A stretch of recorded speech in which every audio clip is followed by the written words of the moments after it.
राधे राधे बंधुओं। मेरे YouTube channel भक्ति गीत वर्षा में आपका हार्दिक अभिनंदन है। कृपया मेरे चैनल को लाइक शेयर एंड सब्सक्राइब करें। आज मैं आपको श्रावण मास के कृष्ण पक्ष की कामिका एकादशी का स्मरण कराती हूँ।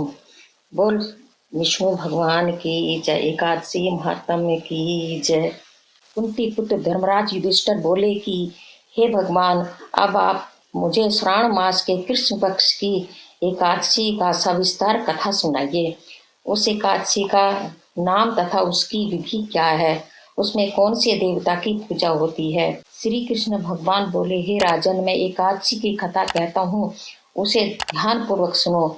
एक समय इस एकादशी की पावन कथा को भीष्म पितामह ने लोक हित के लिए नारद जी से कहा था।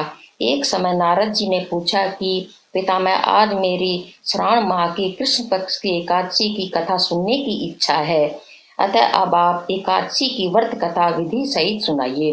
भीष्म पितामह नारद जी के वचनों को सुनकर बोले, हे नारद जी, आपने मुझसे अत्यंत सुंदर प्रश्न किया है। अब ध्यान लगाकर सुनिए। श्रावण माह के कृष्ण पक्ष एकादशी का नाम कामिका एकादशी है। इस एकादशी की कथा के सुनने मात्र से ही वाजपेयी यज्ञ का फल मिलता है। कामिका एकादशी के व्रत में शंख चक्र गदाधारी विष्णु भगवान की पूजा की जाती है। जो मनुष्य इस एकादशी को धूप दीप नैवेद्य आदि से भगवान विष्णु की पूजा करते हैं, उन्हें गंगा स्नान के फल से भी बड़ा फल मिलता है। यही फल सूर्य चंद्र ग्रहण, केदार और कुरुक्षेत्र में स्नान करने से मिलता है। श्री विष्णु भगवान के पूजन का फल समुद्र और वन सहित पृथ्वी दान करने और सिंह राशि वालों वालों को गोदावरी नदी में स्नान करने के फल से भी अधिक होता है। व्यतिपात में गंडक नदी में स्नान करने से जो फल मिलता है, वह फल भगवान की पूजा करने से मिल जाता है। भगवान विष्णु की पूजा का फल श्रावण मास के कृष्ण पक्ष की एकादशी के फल के बराबर है। अतः भक्ति पूर्वक भगवान की पूजा न बन सके तो श्रावण माह के कृष्ण पक्ष की कामिका एकादशी का व्रत अवश्य करना चाहिए। आभूषण से युक्त बछड़ा सहित गोदान करने से जो फल मिलता है, वह फल कामिका एकादशी के व्रत से मिल जाता है। जो उत्तम दिव्य श्रावण माह के कृष्ण पक्ष की कामिका एकादशी का व्रत करते हैं तथा श्री विष्णु भगवान की पूजा करते हैं, उससे समस्त वेद नाग किन्नर पितृ आदि की पूजा हो जाती है। हे नारद, स्वयं भगवान ने अपने मुख से कहा है कि मनुष्य को अध्यात्म विद्या से जो फल मिलता है, उससे अधिक फल कामिका एकादशी का व्रत करने से मिल जाता है। इस व्रत के करने से मनुष्य अंतिम समय अनेक दुखों से युक्त यमराज तथा नरक के दर्शन नहीं करता। कामिका एकादशी के व्रत तथा रात्रि के जागरण से मनुष्य को कुयोनी नहीं मिलती और अंत में वह स्वर्गलोक को जाता है। जो उत्तम मनुष्य श्रावण माह के कृष्ण पक्ष की कामिका एकादशी को तुलसी से भक्ति पूर्वक श्री विष्णु भगवान की पूजा करते हैं, वे इस संसार सागर में रहते हुए भी इससे इस प्रकार अलग रहते हैं जिस प्रकार कमल जल में रहता हुआ भी जल से अलग रहता है। भगवान की तुलसी दल से पूजा करने का एक फल एक भार स्वर्ण और 4 भार चांदी के दान के फल के बराबर है।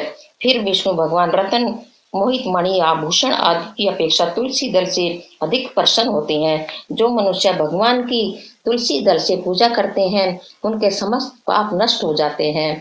हे नारद, मैं स्वयं भगवान की अत्यंत प्रिय श्री तुलसी जी को नमस्कार करता हूँ। तुलसी जी के दर्शन मात्र से मनुष्य के समस्त पाप नष्ट हो जाते हैं और शरीर के स्पर्श मात्र से मनुष्य पवित्र हो जाता है। तुलसी जी को जल से स्नान कराने से मनुष्य की समस्त यम यातनाएं नष्ट हो जाती हैं। जो मनुष्य तुलसी जी को भक्ति पूर्वक भगवान के चरण कमलों में अर्पित करता है, उसे मुक्ति मिलती है। जो मनुष्य एकादशी के दिन भगवान के सामने दीप जलाते हैं, उनके पितृ स्वर्गलोक में सुधा का पान करते हैं। जो मनुष्य भगवान के सामने घी या तिल के तेल का दीपक जलाते हैं, उनको सूर्य लोक में भी सहस्त्र दीपकों का प्रकाश मिलता है।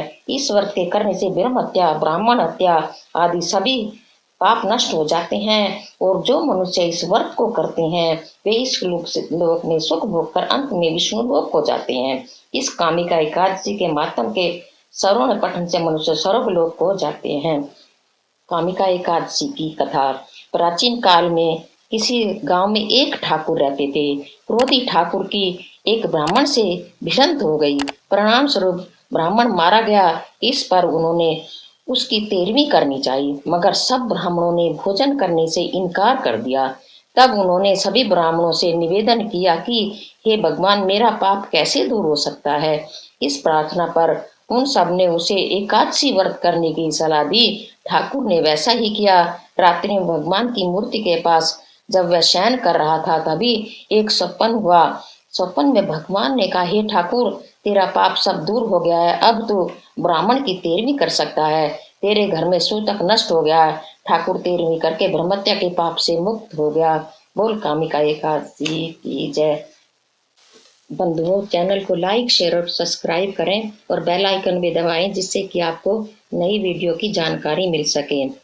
श्रीमन नारायण नारायण नारायण।